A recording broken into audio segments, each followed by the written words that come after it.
Exercise 12.1 का question number 2 देखते हैं। सेकंड क्वेश्चन में आपको दिया हुआ है the triangular side walls of a flyover have been used for advertisements. The sides of the walls are 122 meter, 22 meter and 120 meter. See figure 12.9।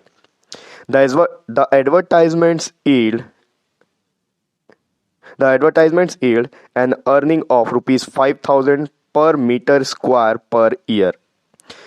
A company hired one of its walls for 3 months. How much rent did it pay? देखो question देखने में बहुत complicated लग रहा होगा लेकिन बहुत easy है। मैं आपको समझा रहा हूँ, आप थोड़ा सा ध्यान से देखो। यहाँ पर ये आपको डायग्राम नीचे दिख रहा होगा, ठीक है। एक फ्लाईओवर है। फ्लाईओवर आपने देखा होगा, जो छोटे सिटी से हैं शायद उनको नहीं पता होगा, लेकिन जब वो घूमने जाते होंगे किसी मेट्रो सिटी में, किसी बड़ी सिटी में, तो आपने फ्लाईओवर देखा होगा कि नीचे भी एक रोड होता है और ऊपर से भी एक ब्रिज बना होता है, ब्रिज जैसा बना होता है, ऊपर भी एक रोड होता है। दोनों रोड एक दूसरे को क्रॉस कर रहे होते हैं और उसी को ही फ्लाईओवर कहा जाता है, ठीक है। जो ब्रिज बना होता है, ऊपर भी गाड़ियां चल रही होती है, नीचे भी गाड़ियां चल रही होती है, उसको फ्लाईओवर कहा जाता है, ठीक। अब जब ये जो फ्लाईओवर बनता है तो फ्लाईओवर के स्टार्टिंग पॉइंट पे और एंड पॉइंट पे बीच में तो रास्ता रहता है, ब्रिज जैसा बना रहता है, लेकिन स्टार्टिंग पॉइंट और एंड पॉइंट में दीवाल बनाया जाता है, ठीक है। तो वो जो दीवाल है एक ट्रायंगुलर शेप में आएगा, जैसा कि आप डायग्राम में देख सकते हो। यहाँ पर ऊपर में गाड़ियां चल रही हैं, नीचे में भी गाड़ियां चल रही हैं। अब ऊपर में जो है, आप जो सबसे पहला कार देख रहे हो, यहाँ पर 122 मीटर लिखा हुआ है। ये जो कार जहां से जा रहा है उसके नीचे एक दीवाल होगा, ठीक है, और वो दीवाल ही उस ब्रिज का बेस होता है। आपको स्टार्टिंग में भी मिलेगा और एंड में भी मिलेगा। तो स्टार्टिंग में जब आप देखोगे, जो पहला कार आपको दिख रहा है 122 मीटर लिखा हुआ है, वहां पर एक ट्राइंगल का शेप बन रहा है, ठीक। और वो जो शेप है, ट्राइंगल का शेप बन रहा है, वो दीवाल है। तो अब दीवाल सभी साइड होगा, ब्रिज के चारों तरफ होगा। चारों तरफ का मतलब है ब्रिज के स्टार्टिंग पॉइंट में 2 साइड होगा और एंड पॉइंट में भी 2 साइड होगा। अब यहाँ पर देखो, ये जो ट्रायंगुलर शेप बन रहा है, इस ट्रायंगुलर शेप का तीनों साइड का आपको मेजरमेंट दिया है। एक है 122 मीटर, एक है 22 मीटर और एक है 120 मीटर। अब ये जो दीवाल है ये गवर्नमेंट का होता है। वहां पर कोई भी एडवर्टाइजमेंट प्लेस कर सकता है और उस एडवर्टाइजमेंट का फीस जो है वो गवर्नमेंट को देगा। तो एक कंपनी क्या करती है, इस एक दीवार को हायर करती है। वहां पर हायर करने का मतलब वहां पर अपना एडवर्टाइजमेंट देना चाहती है। एडवर्टाइजमेंट कुछ किसी भी तरह का हो सकता है। आपने देखा होगा बहुत सारे, किसी साबुन का ऐड होता है, शैम्पू का ऐड होता है, या फिर किसी भी चीज़ का एडवर्टाइजमेंट होता है, वहां पर प्रिंट किया जाता है या फिर वहां पर पेंट किया जाता है, ठीक है। तो वो हो गया एडवर्टाइजमेंट। तो ये कंपनी है, यहाँ पर एक एडवर्टाइजमेंट देना चाहती है और इस दीवार का जो किराया है, जो वहाँ पर एडवर्टाइजमेंट जो भी होगा, जो भी पेंटिंग किया जाएगा, उसका किराया होगा 5,000 rupees per metre per year. यानी कि 1 साल का 1 मीटर स्क्वायर का 5,000 रुपीज है। तो अब आपको ये फाइंड आउट करना है कि ये जो कंपनी जो उसको वहाँ पर अपना एडवर्टाइजमेंट डाल रही है, उसको 3 महीने के लिए कितना पैसा पे करना पड़ेगा, ठीक है। तो इसको मैं आपको व्हाइट बोर्ड में एक बार फिर से एक्सप्लेन करूंगा। चलिए व्हाइट बोर्ड की तरफ चलते हैं और देखते हैं इसको कैसे सॉल्व करना है। देखो क्वेश्चन में आपके पास एक डायग्राम दिया हुआ है, वो डायग्राम मैंने पूरा कंस्ट्रक्ट नहीं किया है। जो अपने काम का जो ट्रायंगल शेप है वो मैंने यहाँ पर बना लिया है, ठीक है। इसी के ऊपर से एक फ्लाईओवर बना हुआ है जो आगे चल के वहाँ पर कार जा रही है और नीचे से भी एक कार जा रहा है। तो ये एक ट्रायंगल का शेप है और ये एक दीवाल है, ठीक। अब इस दीवाल में क्या होगा, यहाँ पर आप कुछ भी एडवर्टाइजमेंट दे सकते हो। कोई भी कंपनी एक एडवर्टाइजमेंट यहाँ पर दे सकती है। तो इस एडवर्टाइजमेंट का जो भी किराया होगा वो गवर्नमेंट को मिलेगा। और जो किराया है वो किस तरीके से है, 1 साल का 1 मीटर स्क्वायर का, छोटा सा स्पेस होगा 1 मीटर स्क्वायर, उसका 5,000 रुपीज होगा। तो पूरे का जितना भी होगा जितना भी अमाउंट होगा वो हमको कैलकुलेट करना है 3 महीने के लिए, ठीक है। तो जो ये किराया दिया हुआ है ये 1 महीने का 1 मीटर स्क्वायर का दिया हुआ है। तो अगर 1 मीटर स्क्वायर का 5,000 है तो पहले ये कैलकुलेट करना पड़ेगा कि इसका पूरा यहाँ पर पेंट करने के लिए कितना पैसा लगेगा 1 साल के लिए। फिर उसके बाद हम ये देखेंगे कि 3 महीने के लिए कितना लगेगा, क्योंकि ये तो 1 साल का किराया है। और कोई कंपनी अगर उसको 3 महीने के लिए किराए पर लेना चाहती है, यहाँ पर अपना 3 महीने के लिए एडवर्टाइजमेंट डालना चाहती है, तो वो गवर्नमेंट को कितना पैसा देगी, ठीक है। तो इसके लिए क्या करना पड़ेगा, सबसे पहले तो हम लोग को इसका एरिया कैलकुलेट करना पड़ेगा। इस ट्राइंगल का एरिया कैलकुलेट करेंगे, उसके बाद हम एक साल का किराया निकाल सकते हैं, फाइंड आउट कर सकते हैं कि इस पूरे दीवार में एक साल का किराया कितना बनता है 5000 रुपीज़ के हिसाब से। फिर उसके बाद हम लोग ये कैलकुलेट करेंगे कि 3 मंथ का कितना पैसा होगा जो वो जो कि कंपनी को, गवर्नमेंट को पे करना है। तो यहाँ पर एरिया फाइंड आउट करने के लिए आपके पास देखो तीनों साइड्स का वैल्यू दे दिया है। इस ट्राइंगल के तीनों साइड्स का वैल्यू है, तो आप यहाँ पर हेरोन्स फार्मूला का यूज कर सकते हो और हेरोन्स फार्मूला का यूज करके इसका एरिया फाइंड आउट कर सकते हो। तो हेरोन्स फार्मूला का यूज करने के लिए हम लोग को क्या क्या चाहिए रहता है, एक तो चाहिए होता है एस। एस क्या होता है, सेमी पेरीमीटर, यानी कि हाफ ऑफ पेरीमीटर।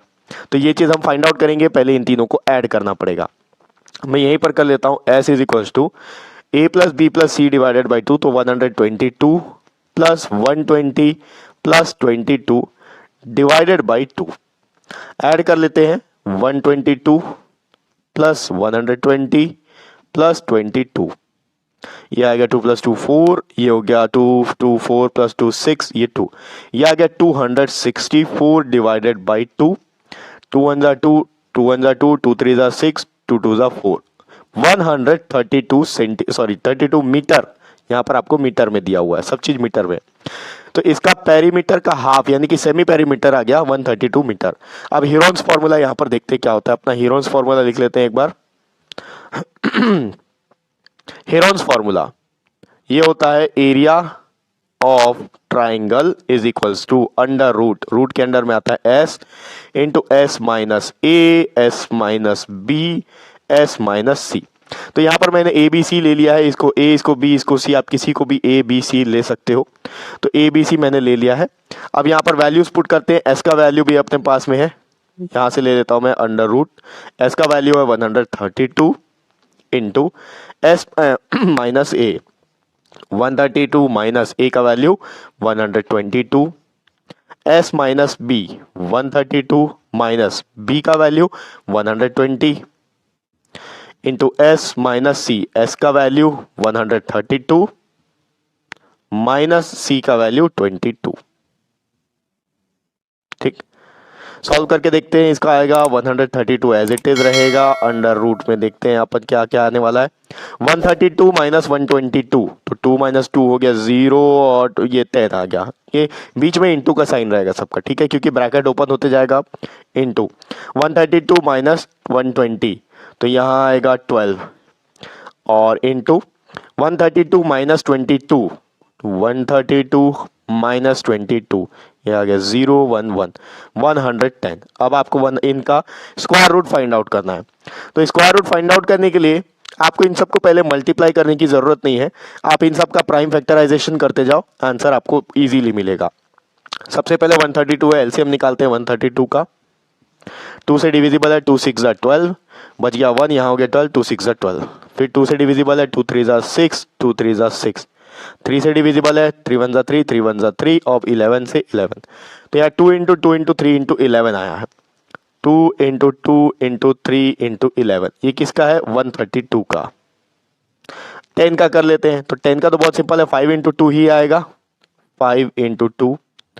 12 का करके देखते हैं, 12 का अगर आप एलसीएम निकालोगे 2 से 6 टाइम में, फिर 2 से 3 टाइम्स में, फिर 3 से 1 टाइम्स में, 2 into 2 into 3, 2 into 2 into 3 into 110 का निकाल के देखते हैं, 110 का क्या आएगा, 2 से डिविजिबल है, 2 5 जा 10, यहाँ बच गया 1 और ये इधर हो गया 10, 2 5 जा 10। अब ये 5 से डिविजिबल है, 5 1 जा 5, 5 1 जा 5, ये 11 से डिविजिबल है 1 टाइम्स में, ठीक है, 11 सिर्फ अपने आप से डिवाइड होता है, 2 इंटू 5 इंटू 11, 2 इंटू 5 इंटू 11। अब आपको यहाँ पेयर फॉर्म करते जाना है और रूट से बाहर निकालते जाना है। तो इजी ये होगा, जो सिमिलर नंबर है मैं उनको एक साथ कर लेता हूँ, तो अपन इजीली उसका पेयर निकाल सकते हैं बाहर। यहाँ पर देखो 1 2 3 4 5 6 बार 2 है, तो लिख लेते हैं पहले 2 into 2 into 2 into 2 into 2 into 2, 1 2 3 4 5 6। 3 को देखो, यहाँ एक 3 है, यहाँ एक 3 है, 2 बार 3 है, इंटू 3 इंटू 3। 11 देखते हैं, 11 यहाँ है, एक है, 2 11 है, इंटू 11 इंटू 11, अब बच गया 5 और 5 इंटू 5 इंटू 5। अब ये आसान हो गया, अपन इजीली इसमें से पेयर बना के नंबर बाहर निकाल सकते हैं। ये पेयर में से एक 2 बाहर आ गया, इस पेयर में से एक 2 बाहर आ गया, इस पेयर में से एक 2 बाहर आ गया, इस पेयर में से एक 3 बाहर आया, ये 11 का पेयर है, 11 बाहर आ गया, ये 5 का पेयर है, 5 बाहर आ गया, रूट हट गया। अब आप मल्टीप्लाई कर लो, बहुत सिंपल है।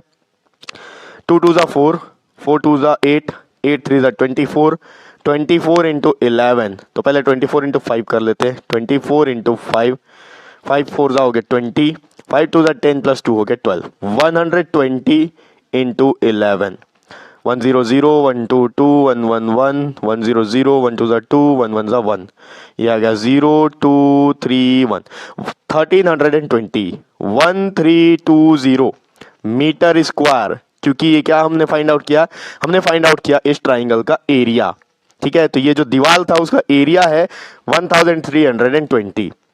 अब हमको ये पता है कि 1 मीटर स्क्वायर का जो एडवर्टाइजमेंट कॉस्ट है वो है 5000 रुपीज। तो ये पूरे दीवार में अगर किसी को एडवर्टाइजमेंट डालना है तो उसका अपन रेंट कैसे कैलकुलेट करेंगे, 5000 इंटू 1320 का, ठीक है। तो मैं यहाँ रब कर लेता हूँ, थोड़ा सा स्पेस हो जाएगा, फिर उसका अपन सॉल्व करते हैं। तो यहाँ देखो rate of advertisement per year पर स्क्वायर मीटर लिख लेते हैं यहाँ पर स्क्वायर मीटर, पर स्क्वायर मीटर का 5000 है, तो 1320 मीटर स्क्वायर का कितना होगा। तो यहाँ पर लिखेंगे rent for 1320 meter square is equals to, इसे मल्टीप्लाई हो जाएगा 5000 इंटू 1320, ठीक है। अभी मैं इसको ऐसे ही रहने दूंगा, इसको मल्टीप्लाई नहीं करूंगा क्योंकि बहुत बड़ा नंबर आ जाएगा। तो अभी इसका जो भी आंसर आएगा वो 1 ईयर के लिए आएगा, हम लोग को कैलकुलेट करना है 3 मंथ के लिए। तो यहां पर ये भी लिख सकते हो रेंट फॉर 1 ईयर फॉर इतना मीटर स्क्वायर।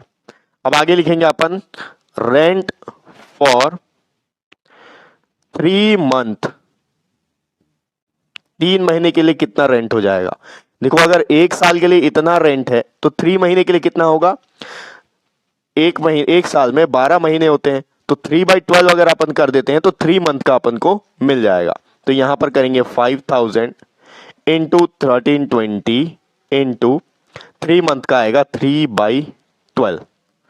अब आपको इसको सिंपल मल्टीप्लीकेशन और डिवाइड करके आपको आंसर लेकर आना है, ठीक है। तो यहाँ करते हैं, देखो 3 1 ज़ा 3 हो गया, 3 4 ज़ा 12 हो गया, 4 से 5000 डिविजिबल है, 4 1 ज़ा 4, यहाँ करते हैं 4 1 ज़ा 4 हो गया, पहले 1 इधर चले गया, 4 2 ज़ा 8 आ जाएगा, 2 बच जाएगा, तो यहाँ चलेगा 2 5 ज़ा 10 हो, सॉरी 4 5 ज़ा 20 हो गया। एक बार चेक कर लेते हैं, 4 1 ज़ा 4, 4 2 ज़ा 8, 2 बच गया, 2 10 और 0, ठीक है। 1250 इंटू 1320 करके देखते हैं 1250। तो एक काम करो 0 0 तो लास्ट में लगा लेंगे अपन, केवल 125 इंटू 132 कर लेंगे, ठीक है। लास्ट में डबल 0 अपन को लगाना पड़ेगा क्योंकि इसके लास्ट में भी 0 है, इसके लास्ट में भी 0 है। 2 5 ज़ा हो गया 10, 2 2 ज़ा 4 प्लस 1 5, 2 1 ज़ा 2, 3 5 ज़ा 15, 3 2 ज़ा 6 प्लस 1 7, 3 1 ज़ा 3, 1 5 ज़ा 5, 1 2 ज़ा 2, 1 1 ज़ा 1, ये आ गया 0, यह आ गया 0, यहाँ 1 हेड में, और यहाँ आ गया 7 प्लस 3 10 प्लस 5 15, 3 प्लस 1 4 प्लस 2 6 और ये 1, तो ये आ गया 16500, ठीक है। और इसके साथ में देखो यहाँ पर भी 0 था, यहाँ पर भी 0 था, मल्टीप्लाई करेंगे 2 0 और आएगा, यहाँ 2 0 और आ गया। तो ये वो कॉस्ट है ₹16,50,000। यानी कि अगर किसी कंपनी को इस दीवार में 3 महीने के लिए कोई एडवर्टाइजमेंट यहाँ पर अगर लगाना है तो गवर्नमेंट को वो इतना पैसा पे करेगी, 16,50,000 रुपीज, ठीक है। तो ये हो गया एक्सरसाइज 12.1 का सेकंड क्वेश्चन। नेक्स्ट वीडियो में अपन इसका अगला क्वेश्चन देखेंगे। नेक्स्ट वीडियो का लिंक आपको इसी वीडियो के डिस्क्रिप्शन बॉक्स में मिल जाएगा।